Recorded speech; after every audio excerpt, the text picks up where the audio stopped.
urimo ariko iyo baruwa ubuyobozi ntiyayisubiza. Bigeze ku itariki 18 kumwandikira ibaruwa ya kabiri yamubwiraga ko ibikorwa akomeza gukora mu banyamuryango n'ihuriro ndetse ko bitemewe. Bigeze ku itariki ya mbere tugeze ku itariki ya mbere nibwo twandikiye Minisiteri y'Ubuzima z'ukwa gatatu twimenyesha ko ubuyobozi nyuma yo kugira inama, nyuma yo kumusaba gukora ibikorwa asabwa by'ihuriro ko yisuzuguye ndetse agasuzugura inshingano yatorewe. Ariko Minisiteri tuyimenyesha ko tariki 8 igihe twamuhaye nazaba adatumije inama umwungirije azatumiza iyo nama ya komite y'inteko rusange ku rwego rw'igihugu kugira ngo tubashe gukemura amakimbirane ndetse n'ibibazo byagendaga bivuka, bigatuma rero ibibazo bitera akajagari hirya no hino mu gihugu, kuko ubuyobozi bwagamo n'imbaraga zo kwigwizaho ibisanzwe by'abanyamuryango ndetse hakabamo no gukoresha ububasha mu nyungu zabo bwite. Tariki 8 rero z'ukwezi kwa gatatu nibwo twahuye nk'uko twabimenyesheje Minisiteri. Turashimira by'umwihariko ubuyobozi bw'akarere ka Nyarugenge by'umwihariko Umurenge wa Kabanda ko waduhaye aho gukorera dukora inama. Iyo nama yo ku itariki 8 z'ukwa gatatu akaba ariyo abayobozi b'uturere mwatumye twabagejejeho ibibazo biri mu ihuriro bafata umwanzuro wo gukuraho wari umuyobozi w'ihuriro mwari mwaratoye tariki 20 zisigasire kuko burya ngo agahugu kabuze umuco karacika. Abavuzi gakondo ndabisabira kugira ngo dufatanye kandi duharanire icyatuma ubuvuzi gakondo bwacu budakomeza gusiribangwa n'ubonetse wese hashingiye ku nyungu ze bwite. Bavuzi gakondo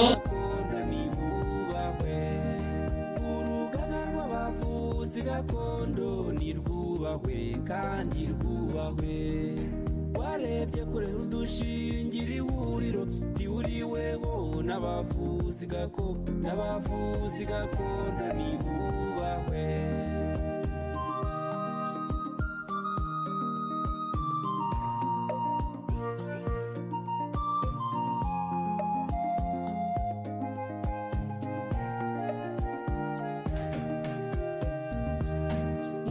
Dushimire leta y'u Rwanda yo yahaye ijambo abavuzi gakondo, kandi dushimire na Minisante idahwema na rimwe kutugira inama. Abavuzi gakondo nibubahwe. Mufashe dushimire leta y'u Rwanda yo yahaye ijambo abavuzi gakondo, kandi dushimire na Minisante idahwema na rimwe kutugira inama. Abavuzi gakondo nibubahwe. Urugaga rw'abavuzi gakondo nirwubahwe kandi rwubahwe. Warebye kure udushingira ihuriro rihuriweho n'abavuzi gakondo nibubahwe. Urugaga rw'abavuzi gakondo nirwubahwe.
umuturage ku isonga. Induta kwishimira aho tugeze ubu, induta kwishimira intambwe twateye.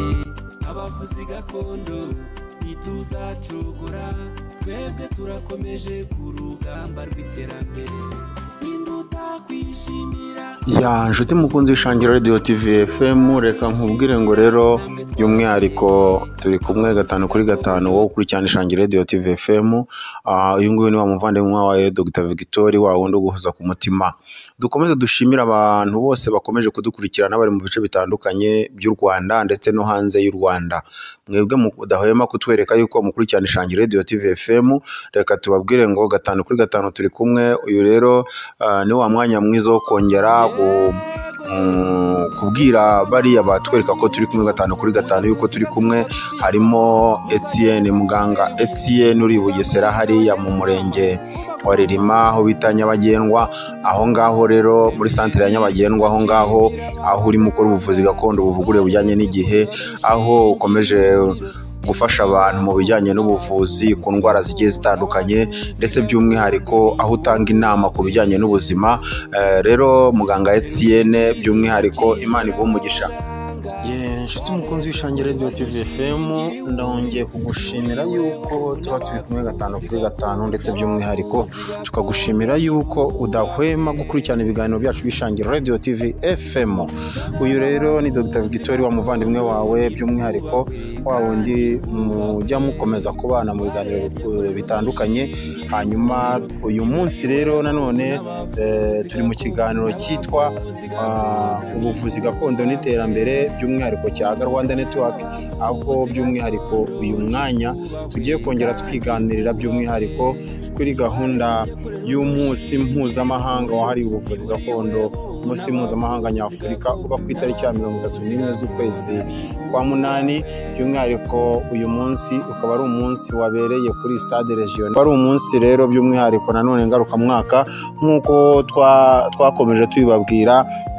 Ubushize twari twabivuzeho rero yuko ari umunsi wagiye uvugwaho ibintu byinshi, aho wabaye ku itariki 4 z'ukwezi kwa munani 2022, ubera muri hoteli Olympique, by'umwihariko uyobowe n'umuyobozi w'ihuriro ry'abavuzi gakondo Madame Nyirahabineza Gertrude.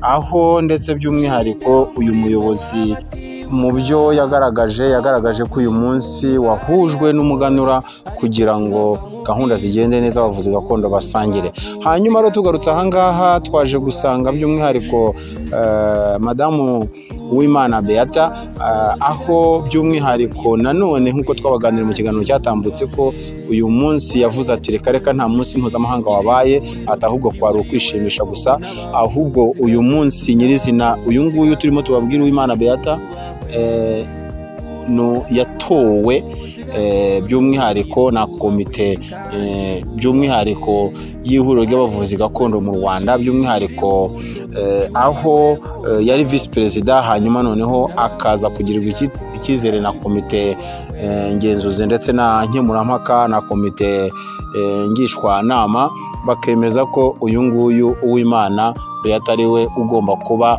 presidenti w'abavuzi gakondo, hanyuma bakegura Madamu Nyirahabineza Gertrude. Ibi rero byagiye bikomeza kuvugwaho byinshi, ariko uyu munsi nanone kuri Stade Regional Nyamirambo, aho ahitwa kuri Stade ya Kigali, hakomeje nanone kugarukwa ku kintu kivuga ngo twanze ibipinda, ahubwo turashaka kwinjira by'umwihariko mu buvuzi gakondo buvugure bujyanye n'igihe, ndetse bw'ubushakashatsi bufite iterambere, bufite aho buva naho bugana.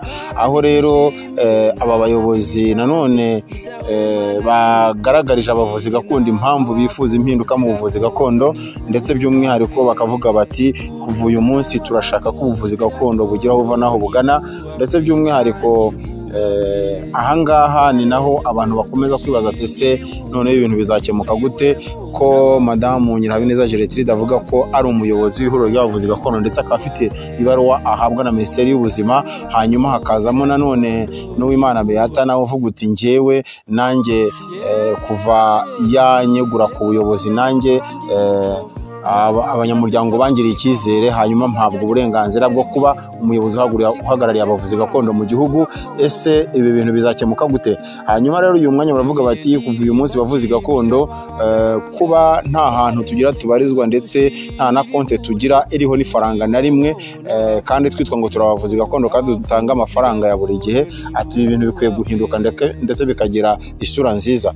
Ni muri ubwo buryo rero by'umwihariko twakomeje twumva ibiganiro byabereye kuri stade ya Kigali cyangwa se stade regional i Nyamirambo. Hanyuma noneho reka tuze kumva rero by'umwihariko ibyahabereye ndetse nuko byagenze kugira ngo uyu munsi mpuzamahanga wahariwe ubuvuzi gakondo by'umwihariko wemejwe nk'umunsi mu by'ukuri ukwiye gukundwa n'umuvuzi gakondo wese ndetse by'umwihariko akabasha guha agaciro. Bityo rero ndagira ngo nkubwire ngo uyu mwanya kuri stade regional i Nyamirambo turakubwira ngo gahunda nziza cyane, ibirori abantu bari mu myiyereko bose bagiye bagaragaza ko ari ibintu bateguye neza. Hanyuma nshuti mukunzi Ishangi Radio TV FM, reka nkubwire ngo gahunda turacyakomeje tukugezaho ibiganiro byose. Nshuti mukunzi Ishangi Radio TV FM, reka nkubwire ngo rero ya gahunda turimo tukugezaho ni gahunda y'umunsi mpuzamahanga wahariwe Afurika ya stade regional i Nyamirambo.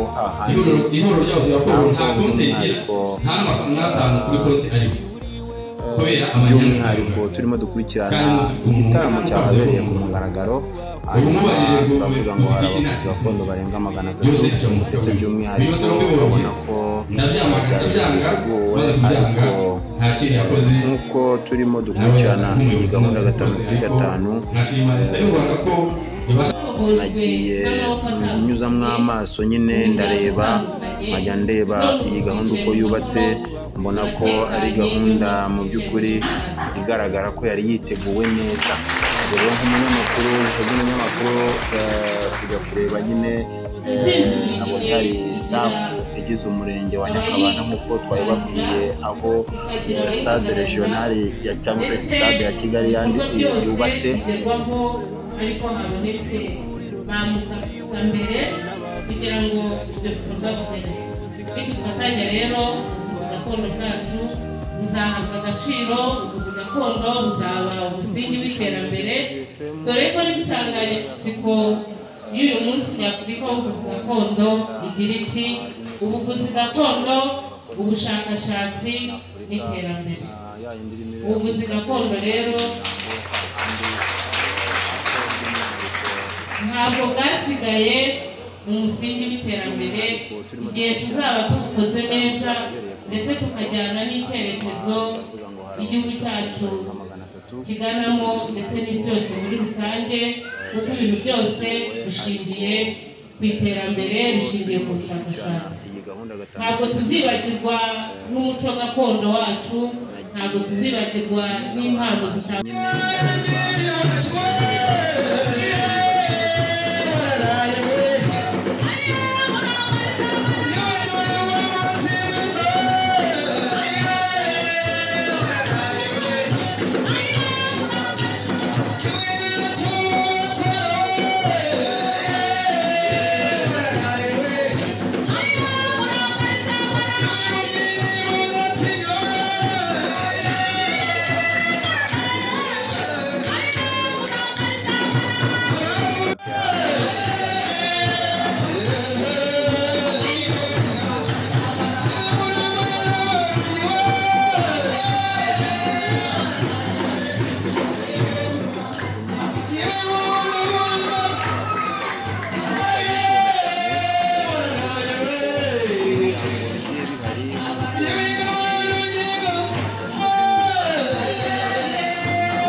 ntabwo ngewe mu karere ka mpagarariye bose bafashe ibishoboka baravuga bati ntabwo twebwe dushobora kwemera amacakubiri. Umuryango w'abarangi mu Rwanda by'umwihariko by'umwihariko ukaba ari umuryango w'abarangi nk'uko twagiye tubibwira.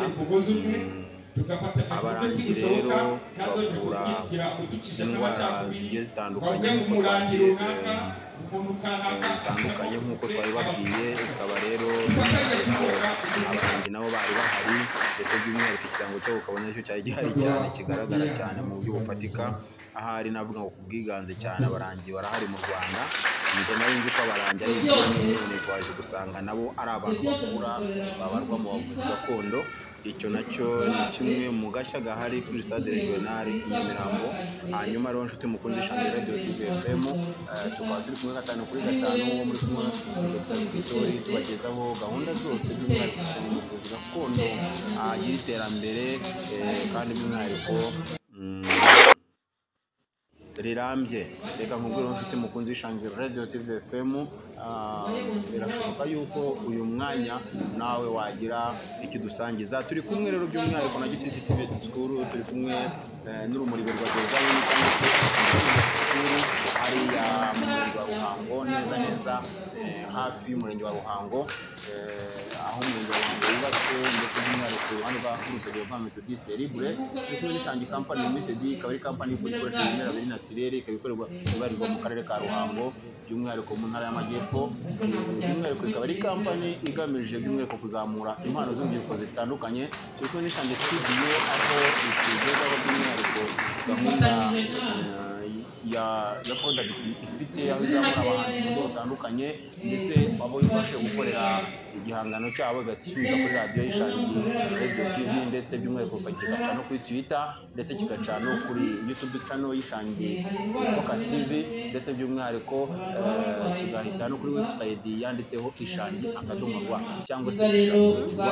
Aha ngaha rero turi kumwe 5 kuri 5 tubakomeje gukurikirana Ishangi Radio TV. Turi kumwe rero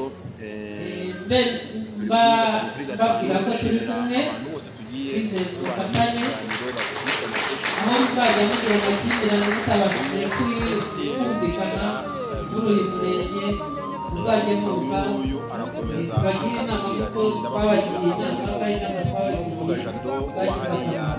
Murakoze, turabashimiye. Ariko ntabwo naje njyenyine, hari abakozi dukorana mu murenge w'ubuvuzi, hari abashinzwe umutekano. Mbere y'uko nsoza, hari n'umukozi ushinzwe ejo heza kugira ngo bigire imbere nabo babasubize mu bamenyi kuko kwiza icyo muba abacungira umutekano hafi. Hari daso komitineta n'abaramutse, umukozi ushinzwe mituweli n'abaramutse, ushinzwe ejo heza n'abaramutse, ushinzwe umutekano nawe yabaramutsa. Murakoze. Hanyuma rufite umukozi Ishangi Radio TV FM 5 tugushimira uko wakomeje kubana natwe, tugushimira ibyiza kureba kuri bumwe, ariko tugira n'inama icyo twakora kugira ngo murakoze rero reka tubashimire by'umwihariko 5 kuri 5 ibyo nanjye numva ko bishoboka. Kandi gato ni Imana Jean Pierre, ari niwe wagaruriwe guhagarika Ngoma. Ibyo byose ntabwo mwabasha kubigeraho. Kugira ngo rero ubuvuzi bwanyu bukora, tujye dufatanya, mukorane natwe muri leta, mukorane na Minisiteri y'Ubuzima. Niba umuntu aje abagana, mubanze ko afite ubwisungane mu kwivuza, kandi mubanze mubaze niba